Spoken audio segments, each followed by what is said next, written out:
começando mais um episódio do CassiCast e hoje já começo com essa pergunta para você. Você sabe o que é o AVC? Ou AVE? Meu nome é Marcelo, sou professor e instrutor. Sou profissional da área de atendimento pré-hospitalar, sou socorrista e entre outras coisas. E antes de começar a nossa conversa, eu gostaria de deixar claro para você que eu não sou médico. Todas as informações que irei passar referente a esse tema são embasadas em informações de especialistas, com evidências científicas. Até porque minha proposta nessa conversa é apenas trazer as informações a respeito do tema e direcionar o foco de prevenção e primeiros socorros na visão ou na minha visão de socorrista. Porque seria muita pretensão da minha parte querer me colocar na condição de um especialista nesse tema. Mas vamos lá. Segundo a Pfizer, quem é a Pfizer? A Pfizer é um dos maiores laboratórios no mundo, laboratórios farmacêuticos, responsável inclusive pelas vacinas da Covid. Ela diz assim que o AVE, o acidente vascular encefálico, ou AVC, popularmente chamado acidente vascular cerebral, ou ainda chamam muito de derrame cerebral, é considerado uma das principais causas de morte no Brasil. É uma situação que mais deixa sequelas e incapacidades no mundo. São mais de 16 milhões de pessoas que são afetadas por ano, com cerca inclusive de 6 milhões que evoluem para óbito, em função da gravidade da doença. É uma situação muito comum em adultos mais velhos, mas nas últimas décadas sua incidência tem aumentado no meio jovem. Pessoas de meia idade também. O que nos traz a necessidade de aumentar os fatores de prevenção baseados em modificação de certos hábitos, que nos últimos anos vem se exacerbando de alguma forma, o que pode influenciar diretamente na incidência de casos. De acordo com o Dr. Victor Rossetto, em 2021, o popularmente chamado, como já comentei, AVC ou derrame, é uma condição que ocorre de 3 formas. Então vamos lá. O AVC isquêmico, então basicamente quando há uma obstrução, a gente chama de isquemia na circulação, fazendo com que os órgãos, no caso o cérebro, seja privado de receber o oxigênio e nutrientes que são importantíssimos para as suas células. E como se sabe, quando essas células cerebrais morrem, elas não se regeneram.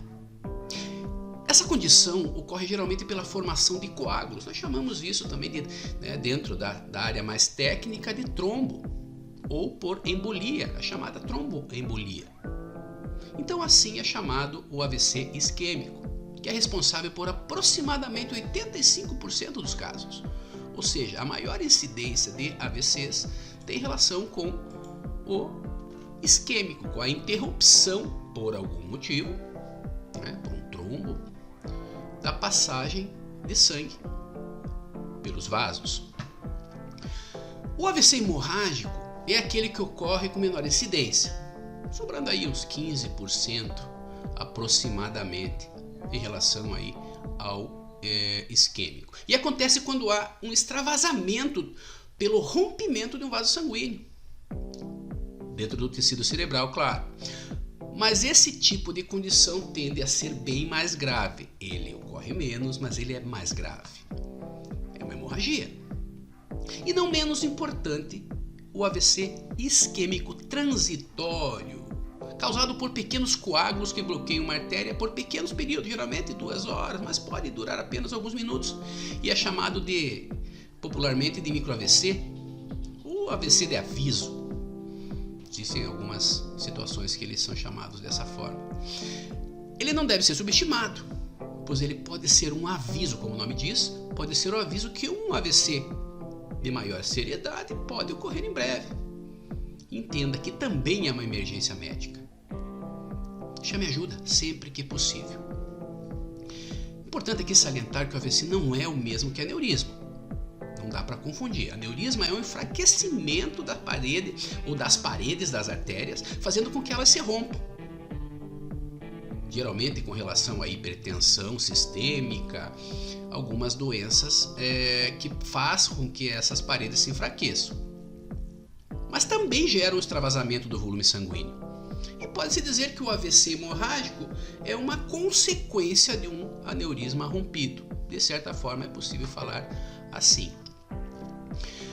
Os efeitos colaterais do AVC causam incapacidades que podem ser temporárias ou permanentes, podendo causar, por exemplo, prejuízos funcionais, é responsável por 70% aí das sequelas, como também dificuldades de locomoção, vai depender muito da idade de cada paciente.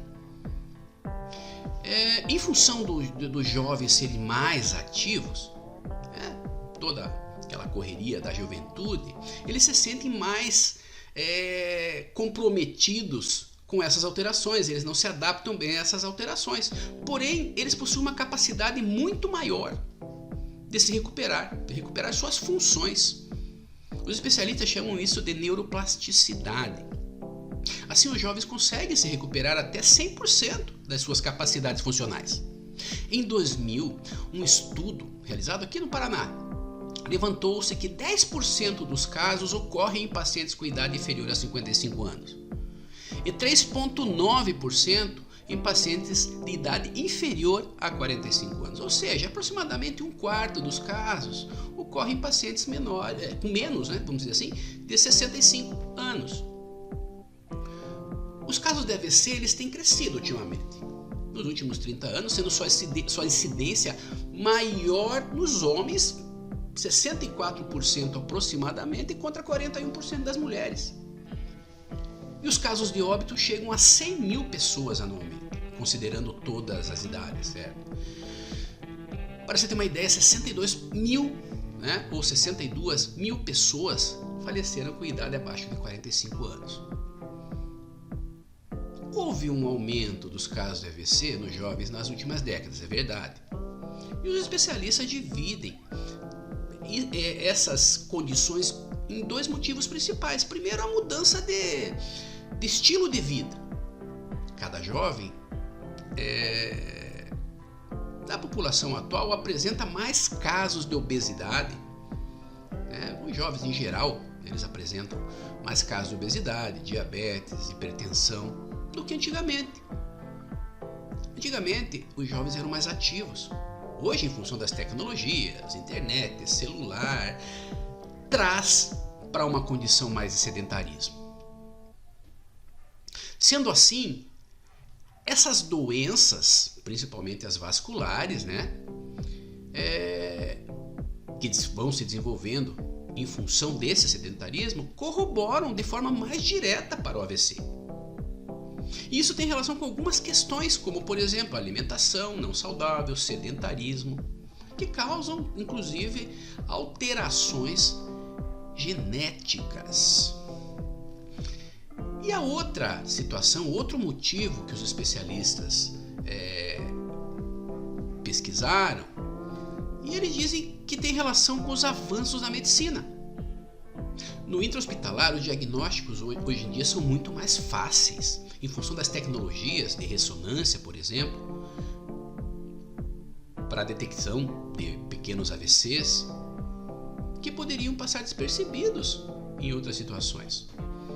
Então essas são algumas situações que fazem com que se consiga perceber que a juventude, que os jovens estão sendo, sim, bastante acometidos por condições de AVC. Alguns fatores de riscos nos jovens em relação ao desenvolvimento ou na condição do AVC. No sexo, pensando no sexo masculino e feminino, o homem tem uma maior propensão a ter o AVC.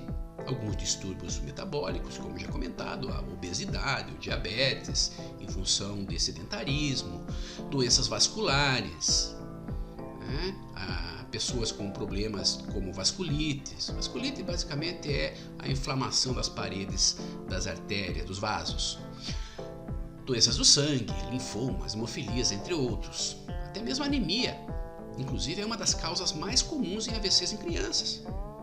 tabagismo, o uso excessivo do álcool, o álcool sem moderação, ingestão de substâncias tóxicas, drogas, sedentarismo e o estresse. Eu ia me esquecendo, me veio mais 2 informações aqui na minha cabeça: colesterol elevado e a própria apneia do sono. Foi observado, foi dado um olhar mais atento para os riscos de AVC em jovens durante a epidemia da Covid. Em função mesmo daquela questão. Estamos todos em quarentena, todos fechados em casa. Uma outra situação é o excesso de trabalho, que pode explicar alguns fatores relacionados ali às incidências de AVC. O excesso de trabalho faz com que as pessoas tenham uma tendência de se alimentar mal, fazer menos exercícios físicos e ter menos tempo para cuidar da saúde. Além disso, o estresse pode aumentar a incidência em função de hipertensão e diabetes. Durante a pandemia do coronavírus, muitos jovens mudaram suas rotinas presenciais, vamos dizer assim, pelas rotinas remotas. A confusão entre os ambientes profissionais e a casa flexibilizou os limites entre expedientes e folgas. Além dos excessos de trabalho, as preocupações relacionadas à pandemia também podem ser fatores causadores de estresse nesse período. Fatores esses que podem sim transformar em condições para possíveis AVCs. Outro fator importante é os casos associados à Covid, são as complicações pela formação de alguns coágulos dentro de veias, dentro de vasos. E isso pode explicar o aumento de 7 vezes os casos de AVC isquêmico em pessoas com menos de 50 anos e sem comorbidade. São pessoas que enfrentaram o Covid e de alguma forma entraram nessa condição. Mas como poderíamos prevenir o AVC em jovens? Com um estilo de vida saudável. Com o estilo de vida saudável é possível reduzir em até 80% dos casos de AVC em jovens. Mesmo vale para os adultos acima de 45 anos. Alimentação saudável. Evitar o alto consumo de gorduras, de açúcares, práticas de atividades físicas, controle de PA, de pressão arterial, controles de diabetes, colesterol e triglicerídeos, por exemplo, também é necessário um controle, um monitoramento dessas condições.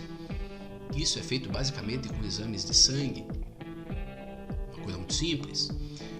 Evitar consumo de álcool, como já falado anteriormente, drogas e não fumar. Depois de tantas informações, todas embasadas ali pelos especialistas, vamos falar sobre como eu posso identificar um AVC. Por padrão em primeiros socorros, a melhor condição é a prevenção. Mas no caso da prevenção ter falhado, vamos dizer assim, a intervenção imediata deve ser feita. E o que eu posso fazer? Eu, como socorrista leigo, tenho algum conhecimento. Você já ouviu falar na escala de Cincinnati?